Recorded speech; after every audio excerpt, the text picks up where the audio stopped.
But we got to ask ourselves, who really is Jesus?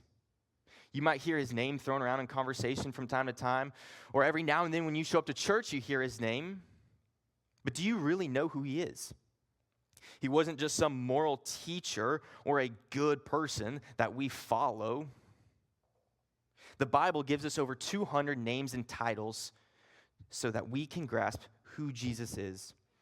And I think many apply to this moment. And so the first one I want to mention is that he's the Lamb of God.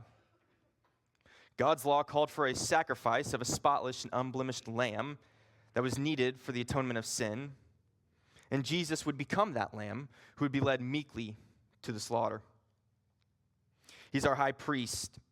Every year, the high priest would go in, only him, to the Holy of Holies, and he would make sacrifices for the people, just to atone for their sin. So he's a big deal. But when Jesus is our high priest, he makes a different kind of sacrifice. He sacrifices himself, but his sacrifice would atone for sins forever. He's the Son of God, but he also is God. So we call this the incarnate God, which just means God in flesh. Jesus is fully God, yet fully human. He's Emmanuel. He's God with us. He came to dwell among us. He's the Messiah. He's the anointed one, chosen to save humanity from sin.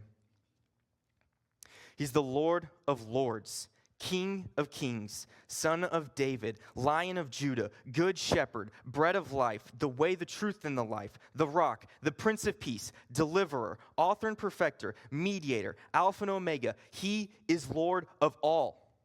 This is Jesus.